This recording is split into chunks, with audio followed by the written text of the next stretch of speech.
Hey guys, welcome to All Things English. Today we're going to pick up where we left off last lesson with subject-verb agreement. So in a nutshell, the very first lesson was really all about the principal rule or the main rule in subject-verb agreement, which is subjects and verbs must agree in quantity. This is the cornerstone rule that all the other rules and exceptions are based on. And that's because, as I mentioned in the first lesson, in English, subject-verb agreement is mostly about quantity or number. If the subject is singular, the verb must be singular. If the subject is plural, the verb must be plural too. The only verb that changes based on the person is be.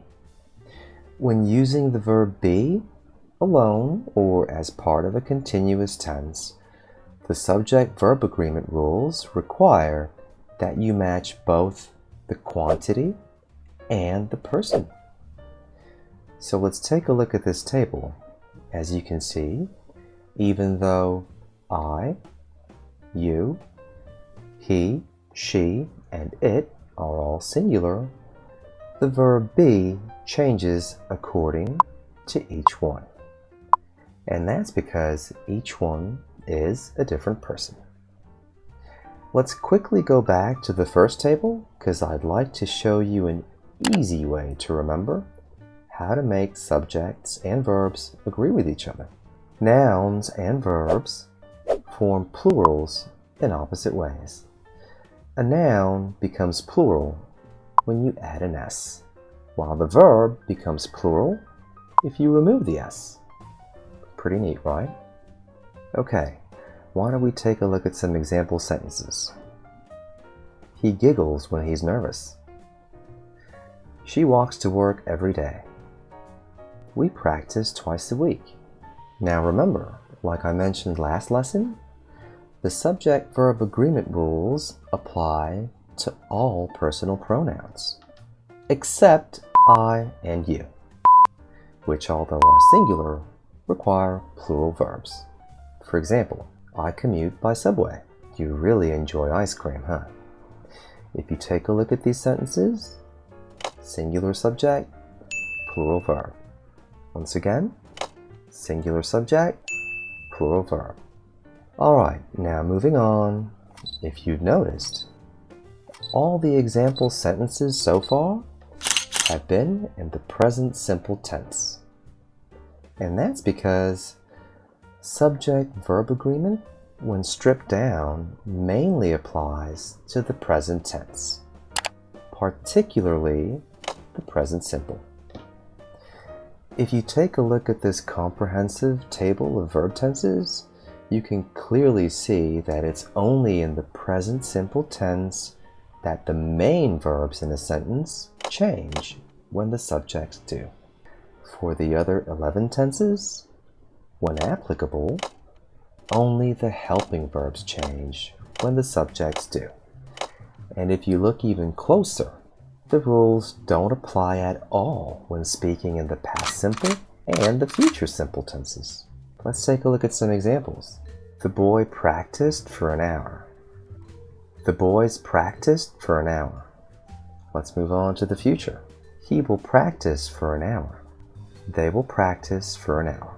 If we take a look at the past simple examples, the boy, singular subject, the boys, plural.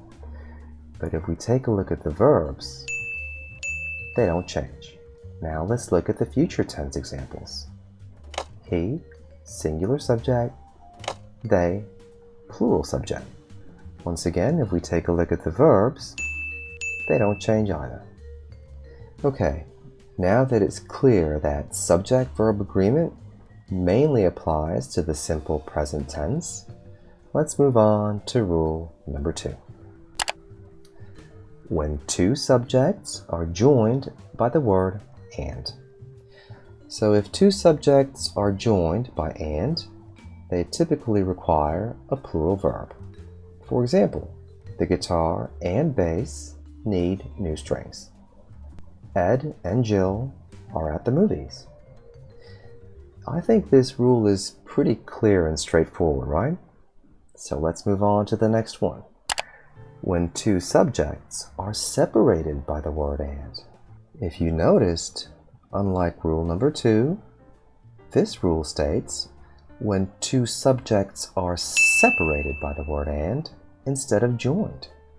So the key word here is separated because in this rule, it's really for two subjects that are actually two separate parts of a whole, like two sides of the same coin, okay? For example, when two nouns refer to the same person. Koji, my next door neighbor and good friend, is joining us for dinner tonight. In this sentence, you can clearly see that I'm speaking about Koji because I used the singular form of the verb is. This is where it gets kind of tricky, but to make things clear and simple, always look at the verb. If it's singular, then you know that the subject being talked about is just one. If the verb is plural, for example, if I say, Koji, my next door neighbor, and my good friend are joining us for dinner tonight, then it takes a whole new meaning. I'm talking about 3 different people. Next example. Ezra, the owner and manager of the store, is very friendly. Once again, you can tell by the singular verb that I'm talking about one person, and that's Ezra. Next scenario. When two nouns are so commonly used together that they're treated as a single item. For example, the bed and breakfast looks cozy. I think most of us are quite familiar with bed and breakfast because of Airbnb, right? But a bed and breakfast actually means a small hotel or an accommodation where one can spend the night and have breakfast the next day. And that's why we use the singular verb looks. Wear and tear is expected after a year. Wear and tear is actually a condition of something, and that's why we use is.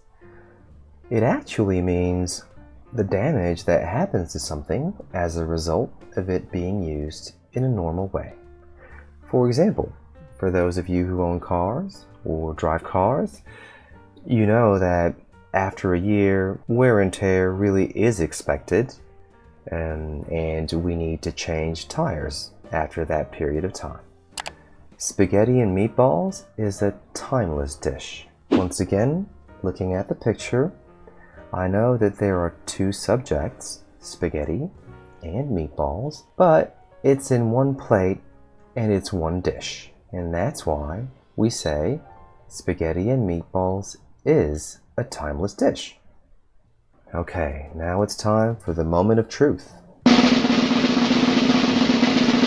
thumbnail of episode 1. Here it says, fish and chips are my favorite meal. Or is it, fish and chips is my favorite meal? Can you guys guess which one it is? That's right, you guessed it. It's fish and chips is my favorite meal. Okay?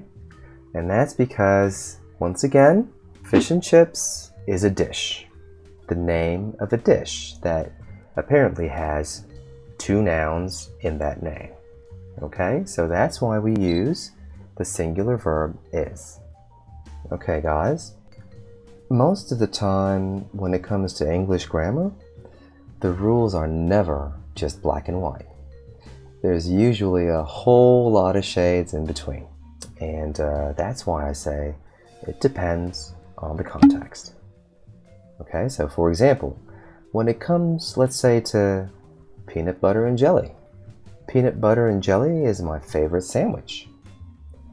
Now, you can see that in this example, we are talking about the sandwich or the filling of the sandwich spread, which is a mix of peanut butter and jelly. So it is one thing. And that's why we use is, right?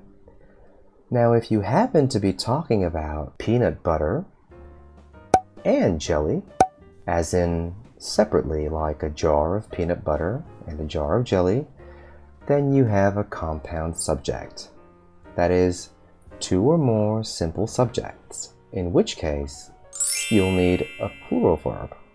For example, peanut butter and jelly are the two ingredients of this sandwich spread. Alright guys, that's it for now. Thanks for watching. I hope you enjoyed the lesson, but more importantly, I hope you learned something new.